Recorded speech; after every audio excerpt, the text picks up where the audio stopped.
महाराष्ट्रातील जनतेसमोर आम्ही सादर केलेला आहे।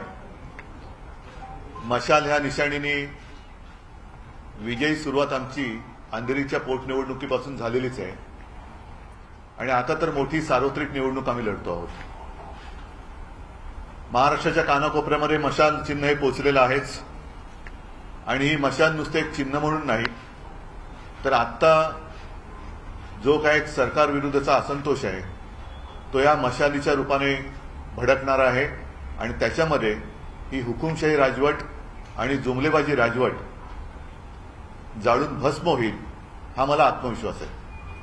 जसं गीत आज मी तुमच्यासमोर सादर केलं तसंच एक मशालीचं नेमकं चित्र, कारण आम्ही एक चित्र केलेलं आहे, ते चित्र आणि हे चित्र याच्यात फरक आहे। हे चित्र आहे ते ईव्हीएम किंवा मतपत्रिकेवरचं हे चिन्ह आहे आणि म्हणून मी आपल्या माध्यमातून तमाम जनतेला आवाहन करतो आहे, सर्व शिवसैनिकांना आवाहन करतोय की यापुढे मतदारांसमोर जाताना हे जे चित्र आहे हे चित्र घेऊन जा। याचं कारण आपण जे चित्र केले ते थोडं वेगळं आहे। पुन्हा मतदानाच्या वेळेला या चिन्हात आणि त्या चिन्हामध्ये कुठेही गैरसमज होता कामा नये म्हणून हेच चिन्ह यापुढे प्रचार करताना सर्वांनी वापरावं अशी मी तमाम शिवसैनिकांना आणि महाविकास आघाडीच्या सर्व मित्रपक्षाच्या कार्यकर्त्यांना जिथे जिथे शिवसेनेचे उमेदवार आहेत तिथे हे चिन्ह वापरावं अशी मी विनंती करतो आहे। आता याच्या पुढे आपल्या मनात काही प्रश्न असतील तर त्यांना उत्तर द्यायचा मी प्रयत्न करू।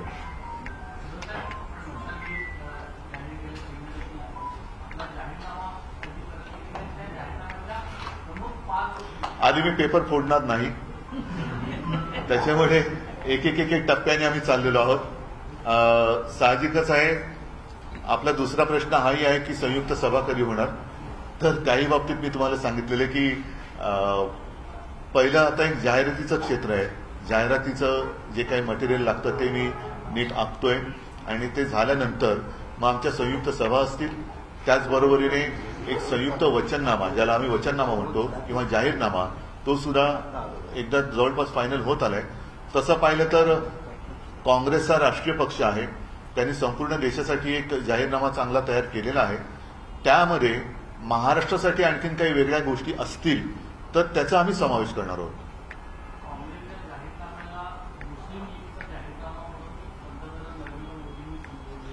ते सांगू शकतात कारण त्यांचा आणि मुस्लिम लीगचा संबंध हा स्वातंत्र्यपूर्व काळापासून आहे।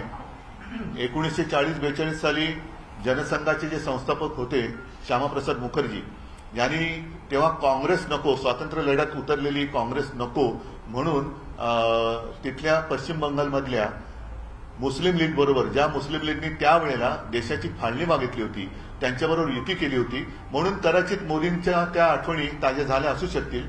मुस्लिम लीग बद्दल तेव्हाच्या मोदीजींना जास्त माहिती असेल। जाहीरनामा प्रसिद्ध करताना संयुक्त जाहीरनामा प्रसिद्ध होणार की शिवसेना आपल्या पक्षाचा नाही, संयुक्त होईल। मी परत एकदा सांगतो की तसा काँग्रेसने जाहीरनामा देशासाठी केला आहे, मात्र आम्ही तीनही आणि आमची इतर काही मित्रपक्ष आहेत महाविकास आघाडीतले यांची चर्चा सुरू आहे। त्याच्यात राज्याच्या दृष्टीने काही जे महत्वाचे प्रश्न आहेत, मग शेतकरी असतील काय असेल, आम्ही काय करू शकतो ज्याच्यामध्ये राज्यात वेगळा काही प्रयत्न होईल असे मुद्दे आम्ही त्या वचननाम्यात टाकू। पहिल्या टप्प्यात मतदान आता आहे ना, हो, पण त्याच्यासाठी मी तुम्हाला काय म्हटलं, जर आवश्यक असेल तर आम्ही ते करू। म्हणजे मी असं म्हणत नाही की आम्ही करूच किंवा करणारच नाही। आता जो जाहीरनामा काँग्रेसने दिलेला आहे तो सर्वसमावेशक आहे, त्याच्यात आणखीन काही गोष्टी ऍड करायच्या असतील तर त्या आम्ही जरूर करू। शिवसेना भवन में मुस्लिम भाइयों से मुलाकात की थी, आपने किया ना, इंटरव्यू लिया ना कल, वो दिखाओ ना सबको। ठीक है सर। अभी जिस तरीके से कांग्रेस का जो जाहीरनामा आया है उसके बाद लगातार बीजेपी जो टिप्पणी कर रही है कि इसमें मुस्लिमों के लिए ज्यादा चीजें हैं, तमाम सारी ऐसी चीजें हैं जो ऐसा लगता है कि कहीं न कहीं एक समुदाय को ज्यादा हित साधने की कोशिश हुई है, इसको कैसे देखते हैं?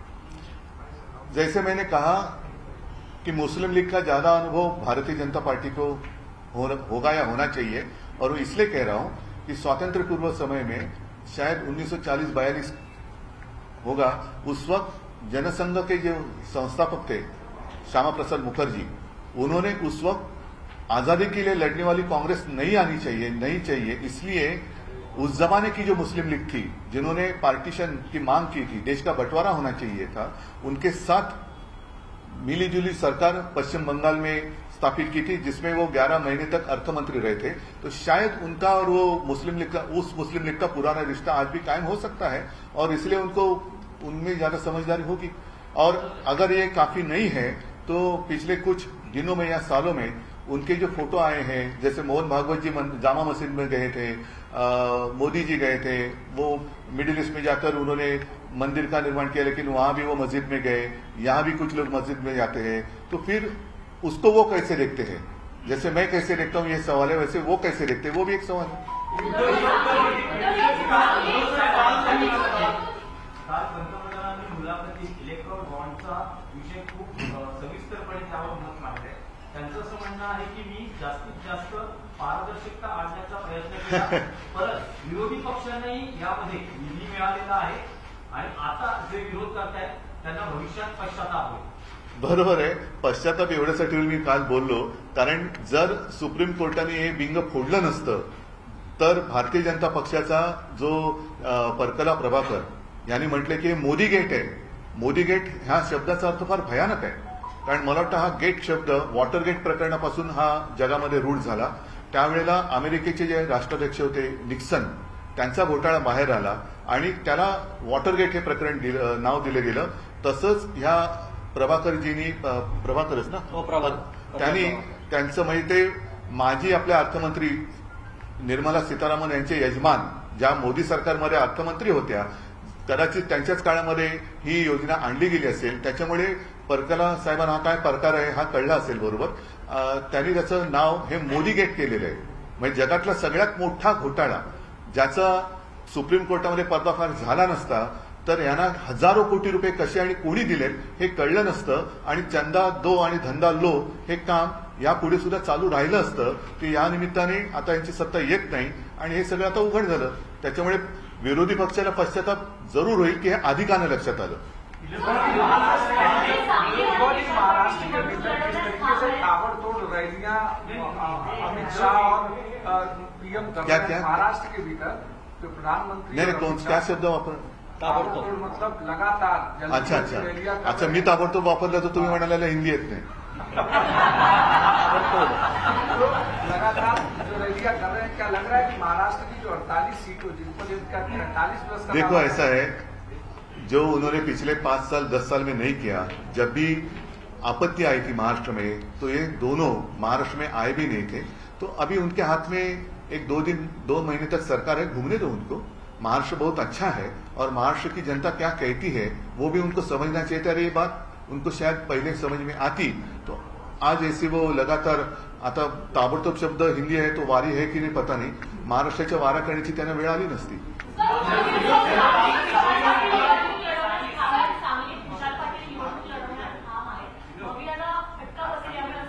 असं काही नाहीये, कारण संपूर्ण देशामध्ये हुकुमशाही विरोधामध्ये एक जनमत पक्क तयार झालेलं आहे, ते फक्त मतदानाची वाट बघतायत। त्याच्यामुळे मी आज त्यांच्याबद्दल काही बोलणार नाही, कारण शेवटी जागा वाटप हा झालेला आहे। तिन्ही पक्षांनी आणि महाविकास आघाडीच्या सर्व मित्र पक्षांनी अधिकृत पत्रकार परिषद घेऊन जागा वाटप जाहीर केलेलं आहे। आता जर कुठे काही बंडखोरी किंवा काही गद्दारी होत असेल तर त्या पक्षाची जबाबदारी आहे, ते त्यांनी थांबवली पाहिजे। पण अन्यथा मला नाही वाटत आता बंडखोरी वगैरे कुठे झाली तर जनता त्यांना काही स्थान देईल।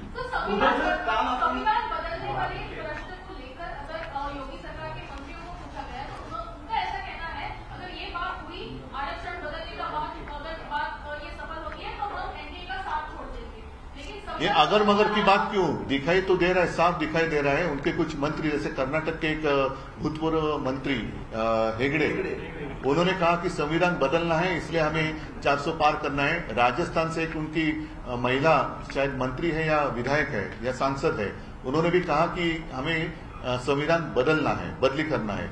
तो ये अगर मगर की बात नहीं, अब इनके सब जो दाव है वो दिखाई दे रहे हैं। कुठल्या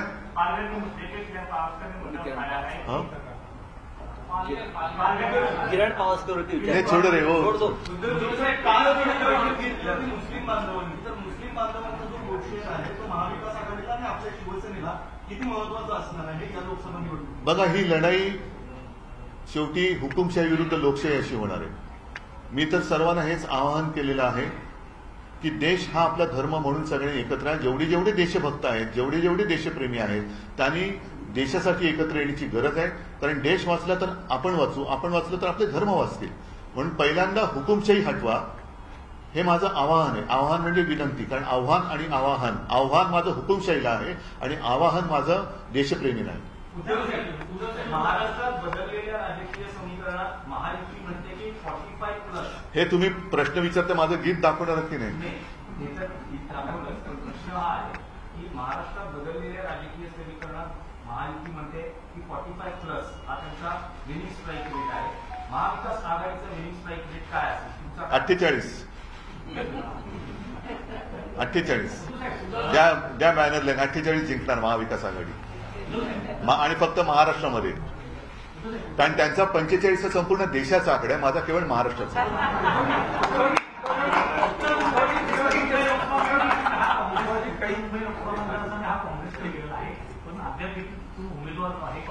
कुठला? उत्तर मुंबई. विनोद घोसाळकर माझ्या बाजूला बसलेत. विनोद घोसाळकर कुठेही जाणार नाहीये. पुढे महाराष्ट्र के भीतर टिकट अनाउंसमेंट के बाद एक दूसरे की पार्टियों के कार्यकर्ता जो काम करना शुरू कर रहे हैं, चुनाव लड़ने के लिए बात कर रहे हैं, आप किस तरीके से कहेंगे सभी नेताओं को और कार्यकर्ताओं को ऐसे समय में जब आप लोग लगातार बीजेपी के खिलाफ लड़ाई कर रहे हैं, आप क्या आह्वान करेंगे लोगों से कि कार्यकर्ताओं से कि एक दूसरे के खिलाफ न लड़के इस समय? वो तो अच्छी बात शुरू हुई है. मुझे नहीं लगता कोई कहीं पे मनमुटाव है. सब अच्छे हम लड़ रहे हैं, एक साथ होकर लड़ रहे हैं, और इसलिए मैंने कहा कि हम 48 जगह जीत जाएंगे. स्टेटमेंट दे रहे हैं कि मुसलमानों के बोलना नहीं चाहिए कि उद्धव ठाकरे ने पार्लियामेंट में मोदी जी को ठीक है, सीएए को लेकर समर्थन किया था. ठीक आहे, मी त्याच्यावरती काय बोलत नाही, कारण दुसरे पण ठीक, सोडू. मोदींनी असं सांगितलं की फक्त 3% लोक असे आहेत जे 3% लोक अशी आहेत ज्यांचे जे राजकारणात आहेत त्यांच्यावरच फक्त ईडीच्या कारवाया झाल्या आहेत. 97% हे ज्यांचा राजकारण. बरं, त्या 3% किती टक्के लोक भाजपात त्यांनी घेतलेत? त्या 3% 100%, एखाद दुसरा म्हणजे अगदी पॉईंट काही टक्का जो मर्दासारखा हिंमतवाला लढतोय तो शिवसेनेत आहे. पण त्यांचं जे भ्रष्टाचार मुक्त ते जे विरोधी पक्षाला करतात त्याच्याबद्दल मी त्यांचं अभिनंदन करतो. कारण त्यांना विरोधी पक्षात कोणी भ्रष्ट असलेला चालत नाहीये, ही चांगली गोष्ट आहे. सगळे भ्रष्ट ते स्वतःकडे व्हॅक्यूम क्लिनर जसा असतो धूळ गोळा करणारा, तसा भाजपा आता व्हॅक्यूम क्लिनर झालेला आहे. भ्रष्टाचारी गोळा करतात. कुठे कुठे भ्रष्टाचार आहेत, व्हॅक्यूम क्लिनर कुठल्या फटीत आहे का, कुठे काय आहे का, ते सगळे मोदींचा व्हॅक्यूम क्लिनर फिरतोय आणि सगळे भ्रष्टाचारी भाजपात घेत आहेत. आता एसटी बसेसवरती धनुष्यबाण आपण जाहिरात करायचं, राज्यातील सर्व एसटी बसेसवरती जाहिरात. मग काय, आपली प्रतिक्रिया काय? त्या सध्या चोरांना थोडंसं मिरवायचं, मिरू दे ना. चोरच आहेत ते. त्यांनी माझं धनुष्यबाण चोरलेलं आहे, नाव चोरलं आहे, वडिलांचा फोटो चोरतात, कारण त्यांचं कर्तृत्व नाहीये. त्यांच्याकडे कर्तृत्व नाहीये, कर्तृत्वहीन, कर्तृत्व शून्य माणसं आहेत.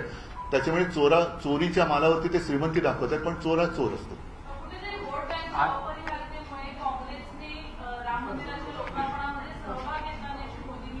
कोणी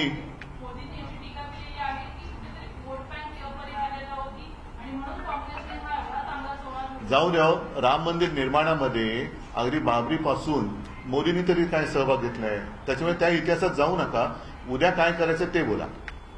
कल इंटरव्यू में प्रधानमंत्री ने कहा कि प्राण जाए पर वचन न जाए, इस तरीके की ये पहले बात अगर उनके समझ में आती तो 2.5 साल का जो वचन जो उन्होंने दिया था वो निभाते. उद्धवजी, इंडिया आघाडीचे आपले सहकारी आणि दिल्लीचे मुख्यमंत्री अरविंद केजरीवाल अजूनही 20 दिवसानंतरही तुरुंगात आहेत. सर्वोच्च न्यायालयही त्यांना दिलासा देण्यास तयार नाही. अशा वेळेस इंडिया आघाडीच्या नेत्यांची काय भूमिका आहे? एक रॅली तर झाली दिल्ली, पण त्या पुढे काय? कारण त्यांचे बघा, आता शेवटी असं आहे की न्यायालयाचा एक आसरा असतो. न्यायालय ही एक शेवटी अशी शक्ती आहे. आणि आता कालच 21 न्यायमूर्तींनी सांगितलंय की दबावाला बळी पडू नका. तो कदाचित हाच दबाव असेल की या दबावाला बळी न पडता जे काय सत्य आहे ते सत्य निर्भीडपणाने स्वीकारून सत्यमेव जयते या त्या वाक्याला मला खात्री आहे की न्यायदेवता नक्की जागेल आणि आज नाही तर उद्या म्हणजे फार उद्या नाही, हा न्याय मिळेल. नाहीतर 2 महिन्यानंतर आमचं सरकार आल्यानंतर खरं खोटं काय असेल ते होईल. उद्धव जी सलमान जो है कि कांग्रेस ने राम मंदिर के लिए कुछ योगदान नहीं दिया, ये मोदी जी का स्टेटमेंट है. और दूसरी ओर अभी राम मंदिर आ रहा है तो महायुति का शक्ति प्रदर्शन भी वहां राम मंदिर में दिखाई देगा अयोध्या में. देखो, जिसको अपने काम पर भरोसा नहीं है वो राम का सहारा लेकर वोट मांग रहे हैं, मांगने दो. लेकिन मैं मानता हूं प्रभु श्री राम एक शक्ति ऐसी है कि जो न्याय देगी, न्याय अन्याय वो करेगी. प्रभु श्री राम एक शक्ति है, जरूर है, और उनके नाम का भरोसा देकर जो वोट मांग रहे हैं बिना काम के, उनको वो सबक सिखाएंगे. सलमान खान के घर से फायरिंग करने वाले लोग गुजरात से पकड़े गए, इसको कैसे देखते? सारे लोग गुजरात से ही क्यों पकड़े जाते हैं ऐसे? इसमें गुजरात की बदनामी हो रही है. मैं गुजरात को कोई दोष नहीं दे रहा हूं, लेकिन हमारे गद्दार भी गुजरात भाग गए थे, ये भी गोलीबारी करके गुजरात भाग गए. तो ये क्या मामला है? जो ड्रग्स उतरते हैं वो गुजरात में उतरते हैं, ऐसे क्यों हो रहा है? तो गुजरात के लोगों ने अब सोचना चाहिए कि गुजरात की बदनामी हो रही है. और मैंने तो देखा, आपके चैनल पे तो दिखाई नहीं दे रहा है, लेकिन गुजरात में भी भाजपा के खिलाफ प्रदर्शन हो रहे हैं. तो अब गुजरात से ही भाजपा तड़ीपार हो जाएगा. उद्धव जी, मोदी जी के उम्मीदवार प्रभु श्री राम ये तस्वीर का इस्तेमाल कई जगहों पर कर रहे हैं, खासतौर पर क्योंकि आप उनके समझ में बात आई है कि मोदी जी का नाम नहीं चल रहा है. चला, धन्यवाद सगळ्यांना. जय हिंद, जय भारत.